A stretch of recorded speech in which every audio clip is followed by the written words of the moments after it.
Hello, kids. How are you doing? Are you ready to learn English through stories with Miss Afaq? Let's go. Salam uşaqlar. Siz ingilis dilini öyrənməyə hazırsınızmı? Nağıllar vasitəsilə Afaq müəllimə ilə. Buyurun, gəlin öyrənək. Biz bu günləri Tülkü və Qarğa nağılını tərcümə edəcəyik və tərcümə etdikcə də biz ingilis dilinə ümid edirəm ki, yiyələnə biləcəyik.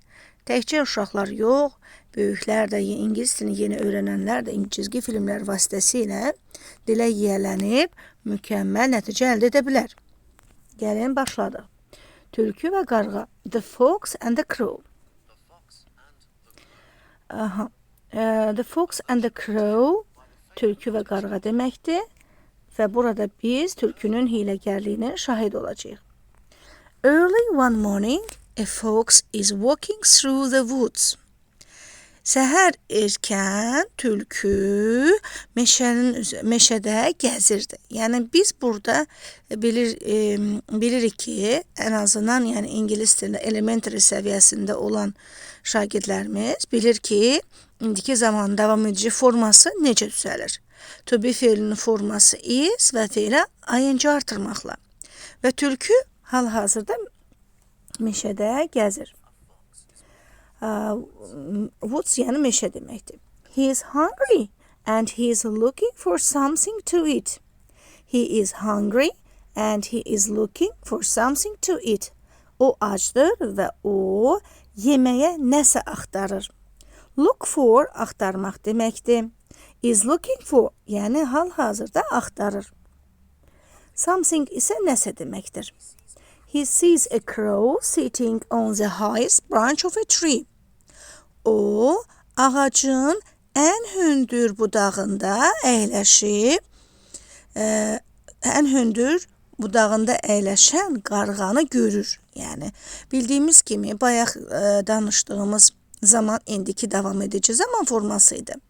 Ancaq bu, indi present simple'dır, yəni adi zamandır. Yəni, burada üçüncü şəxsin təkində, he, she, it, yəni üçüncü şəxsin təkində olan sözlərdə biz fe'lə s artırırıq. Və gördük ki, yəni tülkü ağacın hündür budağında əyləşən qarğanı görür. Daha sonra, The crow has a piece of cheese in her beak.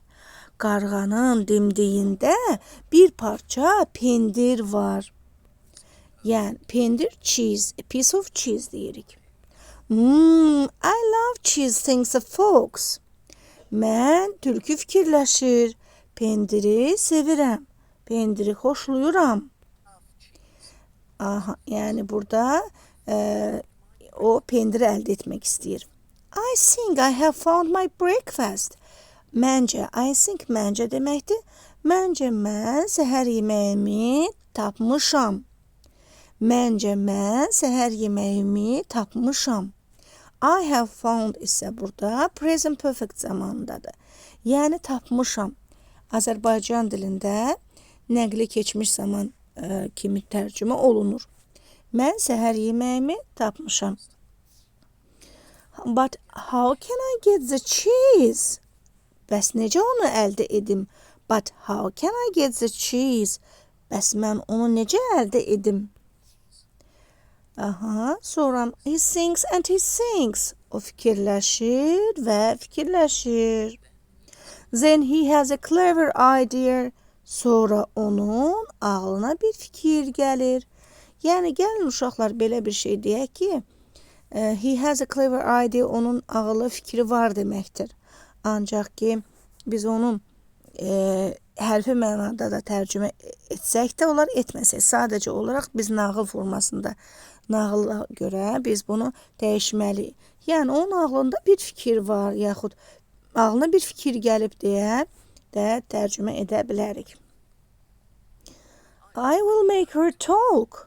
Mən onu söhbət, yəni çalışacağım, mən onu söhbət etməyə məcbur edəcəm. Burada da göründüyü kimi bir neçə zaman formaları var, qarşılaşdıq burada. Bu isə I will make gələcək zaman formasıdır. I will make her talk. Mən onu söhbət eləməyə məcbur edəcəm. Yəni make düzəltmək, hazırlamaq deməkdir. Amma burada make məcbur etmək mənasında istifadə olunub. Sonra he sits at the bottom of the tree and looks up at the crow. O ağacın aşağı hissəsində əyləşir və qarğaya baxır. Yuxarıya baxdığına görə looks up gedir. Aşağı olsaydı looks down gedərdi. Yəni yuxarıya doğru qarğaya baxır. Good morning, Miss Crow, he says. Sabahın xeyir, Miss Crow. O deyir. It's a lovely day, isn't it? Bu gözəl bir gündür, elə deyilmi? Yəni, it is a lovely day, isn't it? Bu cümlələrimiz də disjunctive ayrıca suallar adlanır. Bir tərəf təsdiqdə olur, digər tərəf isə inkarda olur. Və yaxud birinci tərəf inkarda olarsa, ikinci tərəf təsdiqdə olur. Bu sevimli gündür, elə deyilmi? The crow looks down at the fox. Qarğa isə tülküyə aşağıya doğru baxır. Yəni, aşağı baxır. Looks down, aşağı baxır deməkdir. She says nothing. O heç nə demir. Baxın, bu cümlədə nothing işləndiyinə görə biz she says-i she doesn't say deməməliyik. Əgər cümləmizdə bir inkar varsa, ikinci inkar olmaz. Yəni, feilimiz təsdiq formasında olmalıdır. O heç nə demir. I said good morning, says the fox. Mən dedim, sabahınız xeyir, tülkü deyir. Did you hear me? Maybe you can't hear me up there. Tülkü qarğanı allatmaq üçün, yəni ağzındakı pendiri salmaq üçün müxtəlif cürə onu allatmaq istəyir. Və ona deyir ki, sən məni eşitdin, bəlkə sən məni eşitmədin. Maybe you can't hear me up there.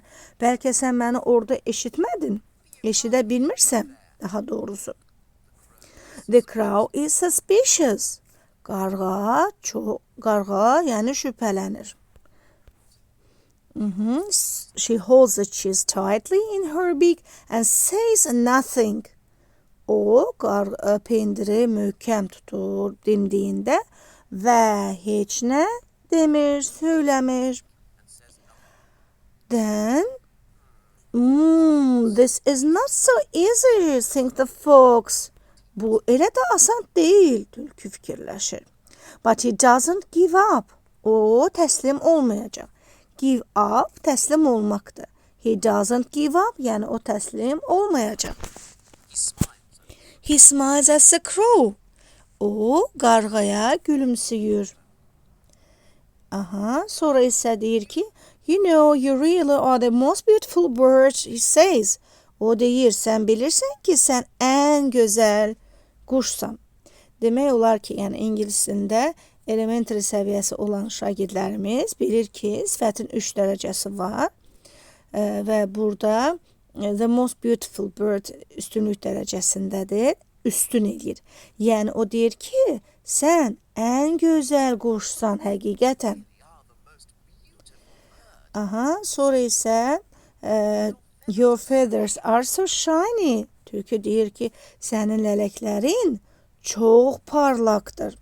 Yəni so shiny, so burada sifətin mənasını qüvvətləndirib. Your feathers are so shiny. Your eyes are so intelligent. Sənin gözlərin çox intellektualdır. Daha sonra your beak is so pointy. Sənin dimdiyin çox sivridir. Daha sonra isə everything about you is perfect. Sən haqqında, yəni hər şey çox gözəldir. Sənin haqqında hər şey çox möhtəşəmdir. Perfect, yəni möhtəşəm deməkdir. Still the crow says nothing. Hələ də qarğa heç nə demir. Says nothing. So the fox says, tell me, Miss Crow. Beləliklə tülkü deyir, mənə denə, Miss Crow. Yəni Miss Qarğa. Mhm. Sonra is your voice also magnificent? Mənə deyin, de görüm sənin səsin də mi möhtəşəmdir? Aha, sonra I hear that you have the most wonderful voice. Mən eşitmişəm ki, sənin ən gözəl səsin, ən gözəl səsin var. The most wonderful voice. Ən gözəl səs səndə var. Please sing for me just one song. Zəhmət olmasa mənə bir mahnı oxu. Just one song. Sadəcə bir mahnı oxu. Then I can tell everyone you really are the most incredible bird. Mən onda deyə bilərəm ki, sonra hər kəsə deyə bilərəm ki, sən inanılmaz bir quşsan, ən inanılmaz bir quşsan.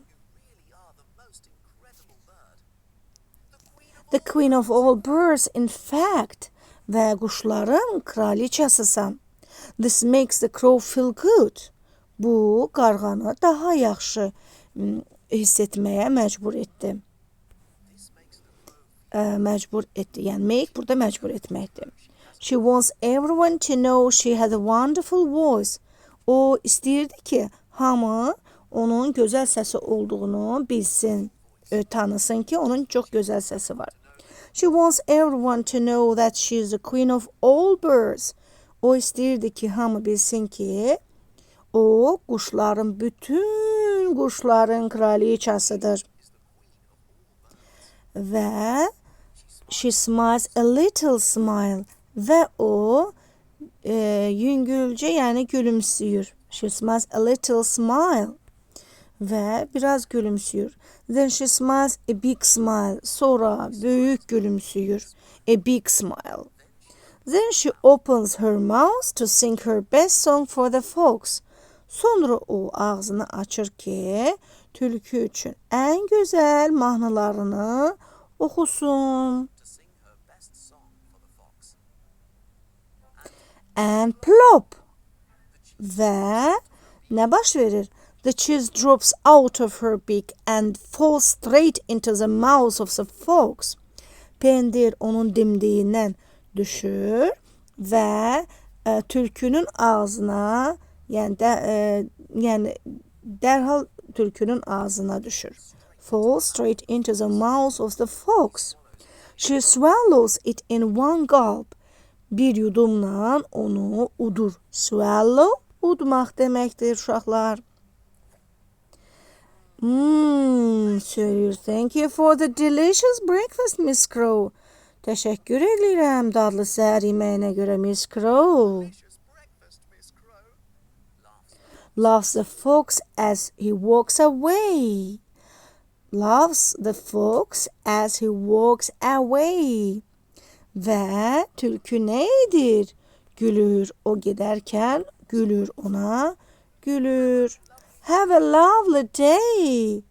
Xoş günlər. Və beləliklə biz oxuduq və bizə aydın oldu ki, bu nağılda hər bir nağılın sonunda bir nəticə var. Yəni hər bir nağılın sonunda bir nəticə olduğu kimi, tülkü və qarğa nağılının nəticəsi də ondan ibarətdir ki, moral nəticə deməkdir. Yəni flatterer, beware of flatterers. Yəni yaltaqlardan uzaq olun. They often want something from you. Onlar həmişə səndən nəsə istəyirlər. Beləliklə bu nağılımızın yəni təhlili deməsək, yəni tərcüməsi, təhlili yəni bitdi. İnşallah siz də buradan daha da çox şeylər öyrənəcəksiniz bu kanaldan. Allah qoysa gələn nağıllarımız bundan da daha çox maraqlı olacaq və öyrədici olacaq. Çox sağ olun diqqətinizə görə.